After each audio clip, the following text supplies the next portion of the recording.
The evacuation alarms screamed like dying animals. Red emergency lights washed the corridors of Station Halcyon 9, flickering wildly as explosions tore through the outer hull. The once-proud human research station was now a graveyard in motion, metal screaming, gravity failing, fire crawling across walls like a living thing. Engineer Elias Ward stumbled through the smoke, clutching a cracked datapad and coughing as the air thinned.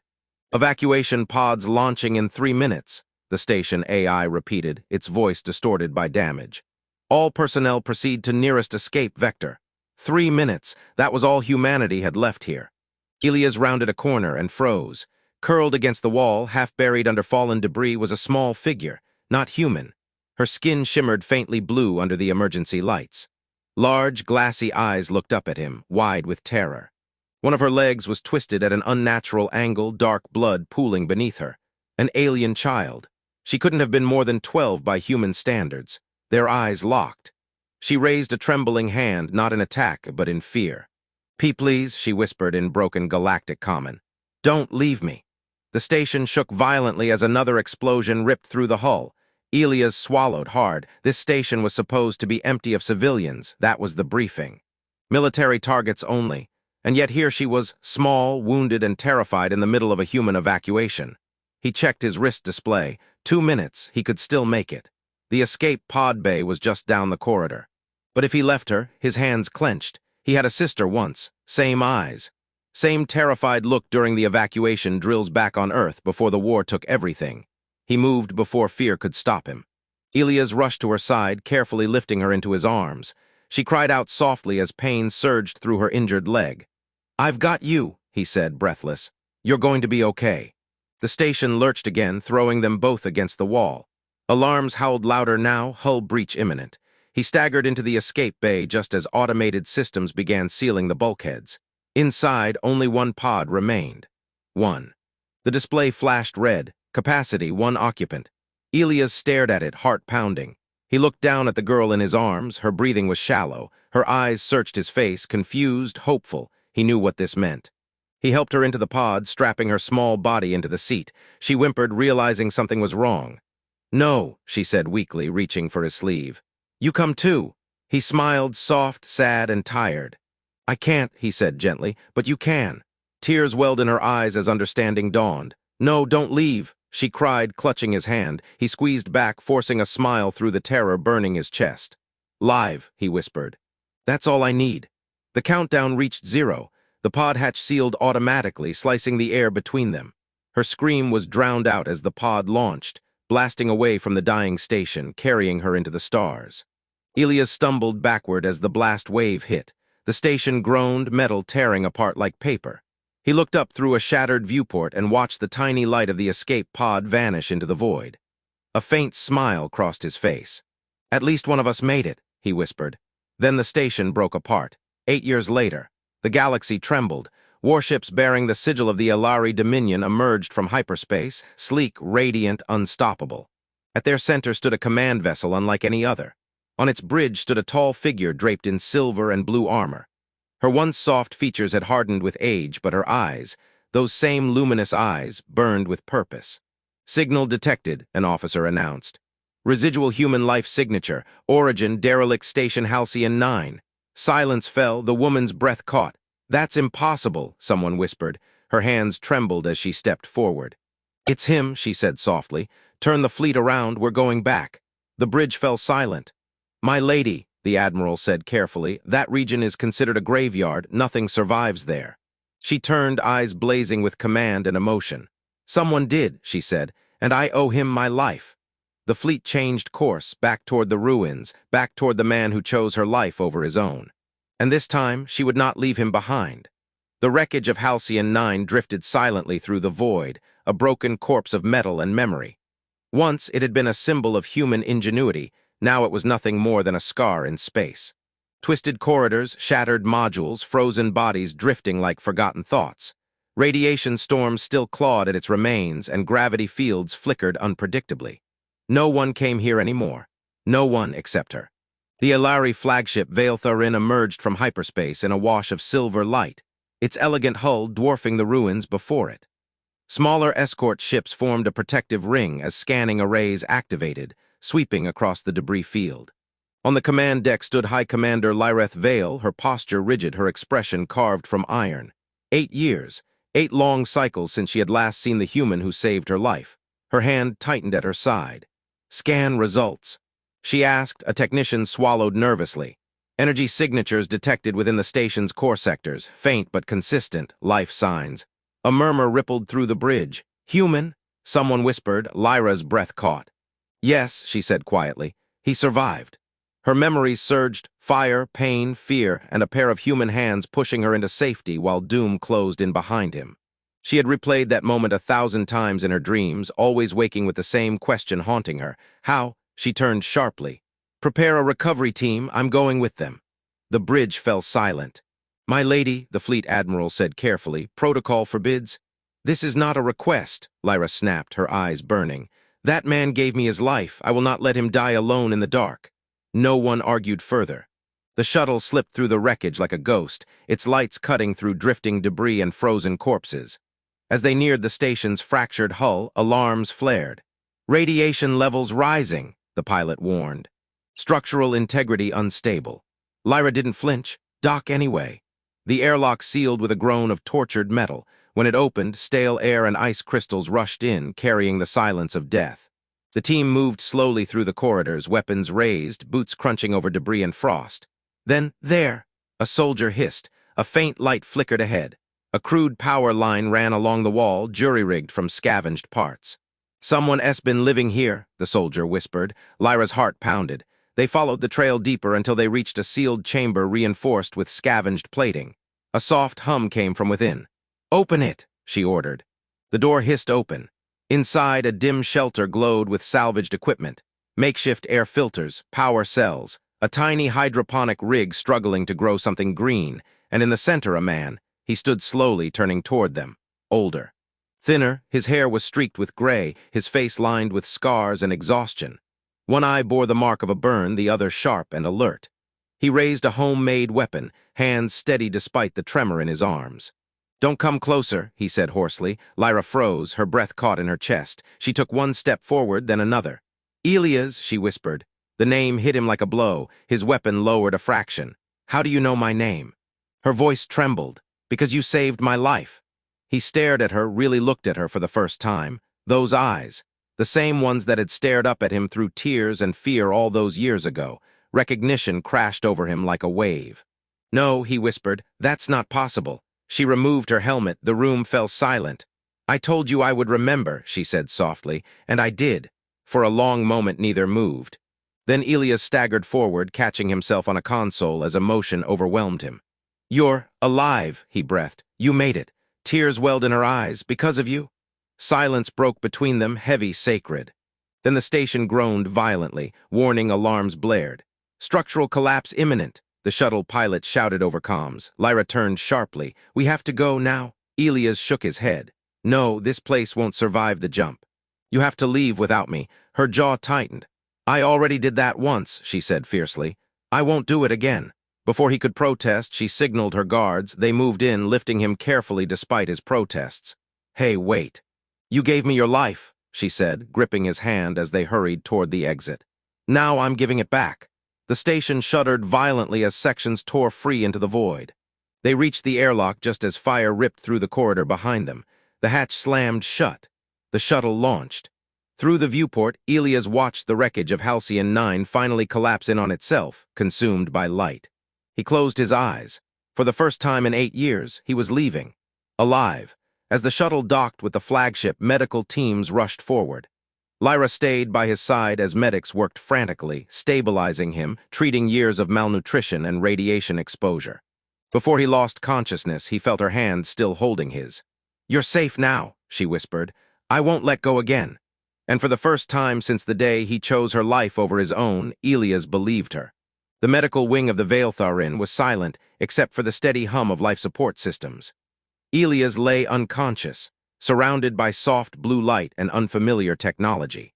Transparent medical fields hovered above his body, scanning, repairing, stabilizing. His chest rose and fell in shallow, careful breaths. Outside the chamber, Lyra stood motionless. She had commanded fleets. She had faced planetary invasions without fear. But now, watching the human who had saved her life lie broken and fragile beneath alien instruments, her hands trembled. "He should be dead," one of the physicians said quietly. "No human could survive what he endured. Radiation exposure, organ degradation, malnutrition, his survival defies probability." Lyra didn't look away. "He didn't survive," she said softly. "He endured." Hours passed. Then movement, Elia's fingers twitched. The medical lights shifted color as systems detected neural activity. A soft chime echoed through the chamber. "He's waking," the medic whispered. Lyra stepped closer, heart pounding. Elia's eyes fluttered open. At first there was only confusion, blurred shapes, strange light. Then memory flooded back, fire, metal, screaming alarms, the escape pod disappearing into space. He tried to sit up and gasped as pain ripped through him. "Easy," a gentle voice said. He turned his head and froze. She stood there, taller now, stronger, dressed in flowing armor marked with symbols of command. But the eyes were the same. Blue. Endless, familiar. "You," his voice cracked. "You're alive." She smiled through tears. "Because of you." For a moment neither spoke, then the weight of years crashed down on him. "You shouldn't have come back," Elias whispered. "This place had almost killed you once." "And you stayed," she replied. "For 8 years." He looked away. Someone had to make sure it didn't fall into the wrong hands. She stepped closer. "You were alone." "I had the station," he said quietly, "and the hope that maybe one day you were out there." Her composure shattered. Without warning, she dropped to her knees beside his bed. Gasps echoed from the medical staff, but she didn't care. "You gave me my life," she said, voice breaking, "and I repaid you with silence."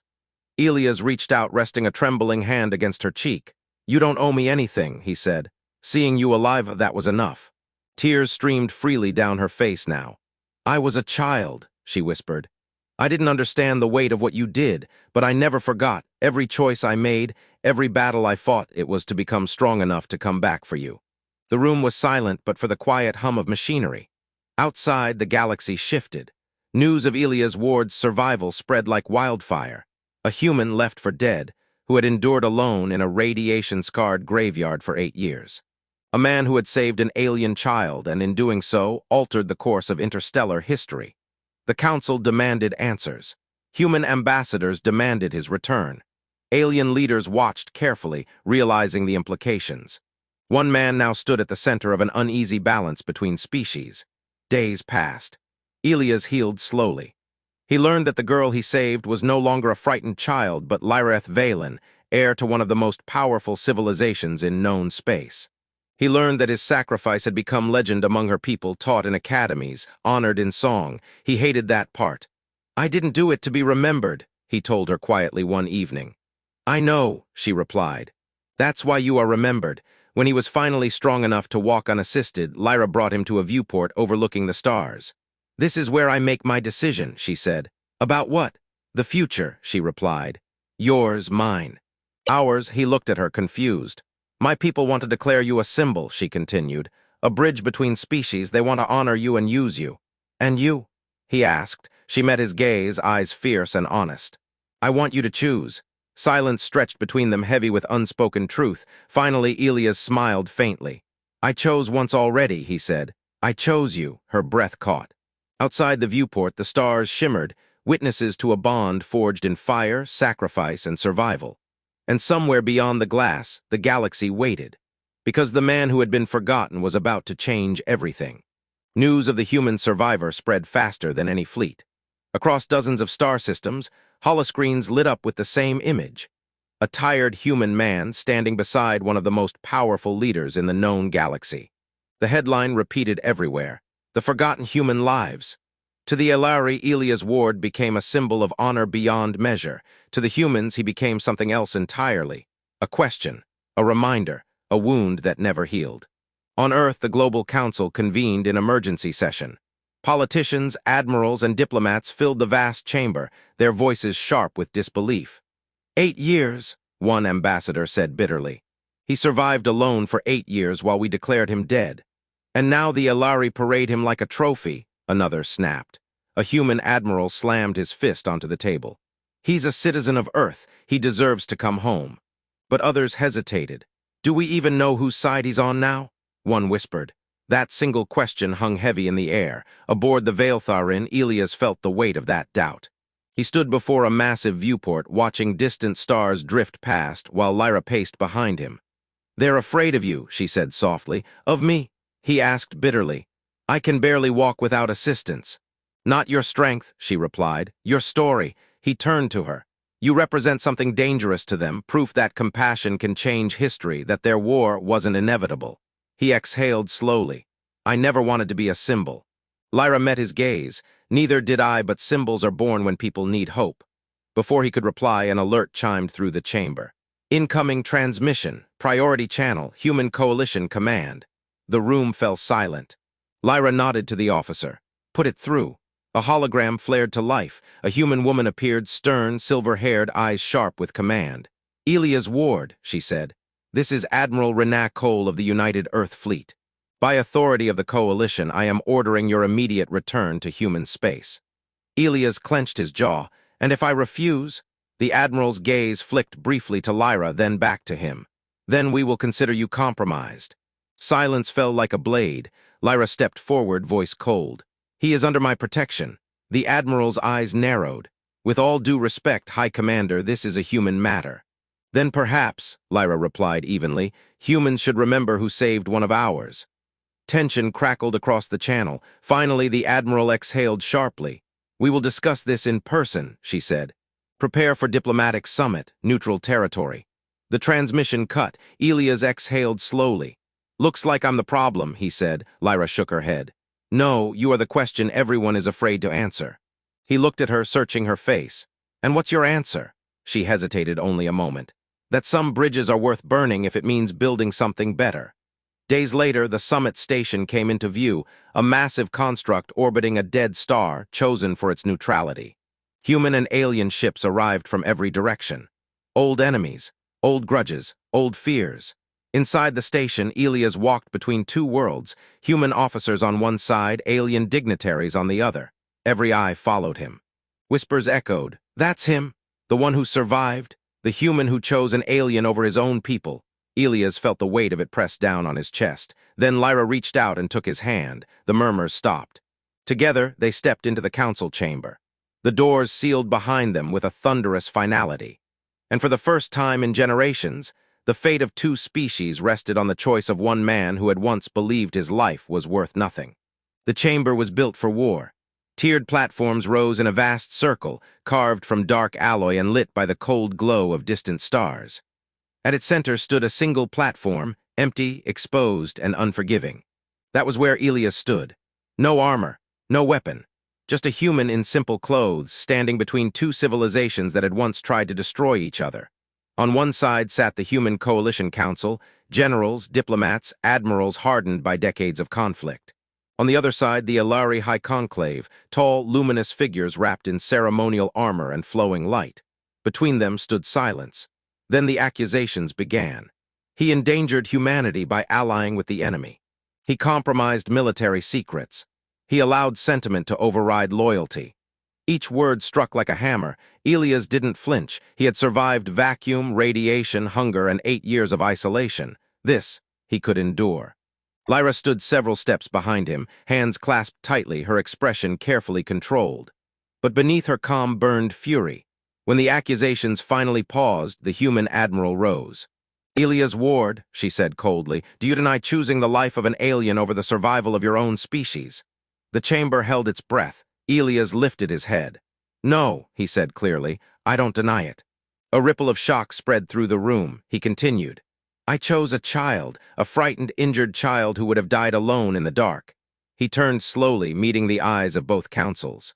"If that makes me a traitor, then your definition of loyalty is broken." Murmurs erupted. The Admiral slammed her hand down. "You don't understand what you risked." "I understand exactly what I risked," Elias replied calmly. "My life. And I would do it again." The room fell into stunned silence. Then Lyra stepped forward. "Allow me to speak," she said, her voice steady but resonant with authority. She faced her people first. "When I was a child, terrified and dying, this human chose compassion over survival. That single act changed the course of my life and my people's future." She turned to the humans. "You fear him because he reminds you of something you've forgotten, what it means to be humane." A murmur swept through the chamber.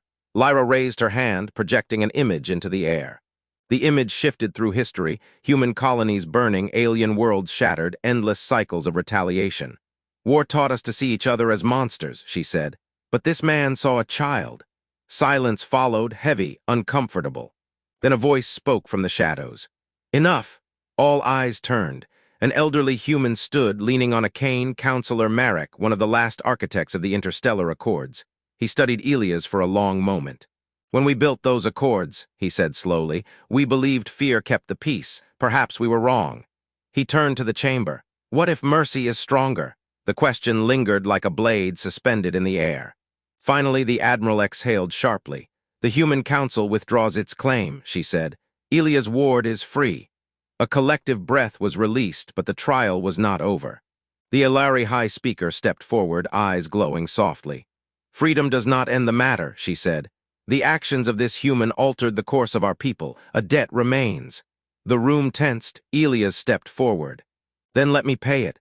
The High Speaker regarded him carefully. You already have, she said, but we will not waste what you represent. She turned to the assembly. Let this human stand as the first bridge-bearer, a living bond between our civilizations. Whispers spread like wildfire. The title carried weight, ancient, symbolic, and dangerous. Elias stared. What does that mean? Lyra met his eyes. It means you will stand between worlds, she said softly. Where war might begin, you will be sent instead. The weight of it settled on him, a human bridge, a living symbol, a target. He took a slow breath, then nodded. If it keeps others from dying the way they did, he said, I'll carry it. Silence followed, then applause, not thunderous, not unanimous, but real. As the chamber slowly emptied, Lyra approached him. You don't have to do this, she said quietly. I could stop it. He shook his head. No. This is where I'm meant to be. She studied him for a long moment, then she bowed her head, an honor never given to an outsider. Then I will walk beside you, she said, no matter where this path leads. He smiled faintly. Good, he replied, because something tells me it won't be an easy road. Beyond the chamber walls, fleets shifted, old grudges stirred, and far beyond known space, something ancient took notice. The galaxy was changing, and it had just found its bridge. The galaxy held its breath. From the outer rims to the core worlds, fleets began to move, not in open war, but in preparation. Human battle groups formed defensive lines around their colonies. Ilari war carriers emerged from hyperspace in disciplined formations, their luminous hulls reflecting cold starlight. Old allies watched in fear, unsure which side to stand on. The balance was breaking. And at the center of it all stood one man, Elias Ward. Now bearing the official mark of the bridge-bearer, he traveled aboard the neutral vessel Sanctum, moving between fleets, speaking to admirals, calming commanders, stopping battles before they began. But peace was fragile. Too many had lost loved ones. Too much blood had been spilled. On the edge of the Orion Divide, two armadas faced each other, human and Ilari, separated by nothing but vacuum and hatred. Weapons charged. Targeting systems locked. One mistake and the galaxy would burn. Aboard the Sanctum, alarms blared. Multiple weapons hot, an officer warned. Both sides are arming. Elias closed his eyes. This was the moment everything balanced on. He opened a channel, broadcasting to every ship, every species, every soldier gripping a trigger. This is Elias Ward, he said calmly. I was once a man who believed survival was everything. Silence spread across the comnet. I survived when I should not have, and in that survival I learned something important. The view screens shifted, images streamed across the network. A frightened alien child, a dying space station, a human choosing to stay behind. I was not brave, Elias continued. I was afraid, but I chose compassion anyway, and that choice changed more than just my life. Weapons trembled on their mounts. On an Ilari battleship, a gunnery officer hesitated, finger hovering over the trigger. On a human cruiser, a young pilot swallowed hard, eyes fixed on the broadcast. Elias continued. If we fire today, we prove that fear still controls us, that nothing has changed. He took a breath. But if we stand down, if we choose to see each other not as enemies, but as lives worth protecting, he paused, voice quiet but unbreakable. Then this war ends before it begins. For a long moment, nothing happened. Then a single Ilari warship powered down its weapons. Then another, and another. Across the void, human vessels followed, one by one, their targeting arrays powering down. The tension shattered. The war that could have consumed the stars ended in silence. Cheers erupted aboard the sanctum, some wept openly. Elias sagged against the console, breath leaving him in a rush. He had done it. But peace, he knew, was never free. Later, as fleets withdrew and diplomats rushed to draft treaties, Lyra found him alone in the observation chamber. "You stopped a war," she said quietly. He didn't look at her. "I delayed one," he replied. "That's all." She stepped closer. "You did more than anyone else ever could." He turned to her then, eyes tired but steady. "I'm just a man who couldn't walk away," he said. "That doesn't make me special." She smiled softly. "It makes you human." They stood together watching the stars drift by, unseen, far beyond known space. Something ancient stirred, sensors flickered, a shadow moved. And for the first time in millennia, the universe took notice of humanity. The signal came without warning, not from any known star system, not from any recognized species. It wasn't a message, it was a presence. Across the galaxy, sensors screamed as space itself seemed to bend, folding inward like a great breath being drawn. Ancient energy signatures awakened, older than recorded history. The universe had noticed. On the bridge of the sanctum, alarms blared, but no one moved. Every eye was fixed on the swirling distortion forming beyond the viewport. Elias stood still. He felt it before anyone else. A pressure, not hostile, not welcoming, curious.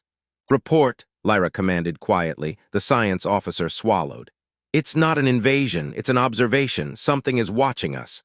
The silence that followed was heavier than any battle. Then a voice echoed through every system, every mind. Not words meaning, "You have changed the pattern." Elias closed his eyes. He stepped forward, heart steady. "Then listen," he said aloud, though he didn't know if it could hear him. "We're trying to be better." The presence paused, stars dimmed. "Then you choose compassion over survival. This is rare." Images flooded every screen, civilizations rising and falling, worlds burning, species erasing one another in fear. A history of endings. Then one small image remained. A human kneeling before an injured alien child. This act diverged the path. The presence shifted, vast and ancient beyond comprehension. We observe countless civilizations. Most fail the same way. A pause you did not. Across the galaxy, systems stabilized. Spatial distortions faded. The pressure lifted. The presence withdrew. And just like that, it was gone. Silence returned. Slowly, stunned voices filled the bridge. Lyra turned to Elias, awe in her eyes. "What was that?" He exhaled, shoulders heavy. "I think," he said quietly, "that we were being judged." A soft, stunned laugh escaped her, and we passed. Weeks later, the galaxy began to change, borders softened, trade routes reopened. Joint fleets patrolled not as enemies, but as guardians. The story of the man who chose compassion over survival spread across stars, not as legend, but as lesson. Elias refused monuments. He refused statues. Instead, he asked for something else, a place. A small outpost built where the war almost began, a place where species could meet without weapons. They called it the Crossing. At its center stood no throne, no banner, only a simple inscription. Here stood a man who chose another's life over his own, and in doing so reminded the galaxy what it meant to be alive. Years later, a young cadet stood before that inscription. "Was he a hero?" the child asked. The instructor smiled softly. "He never wanted to be." "Then what was he?" The instructor looked up at the stars. He was human. And somewhere beyond the edge of known space, something ancient watched and approved. Known space, something ancient watched and approved.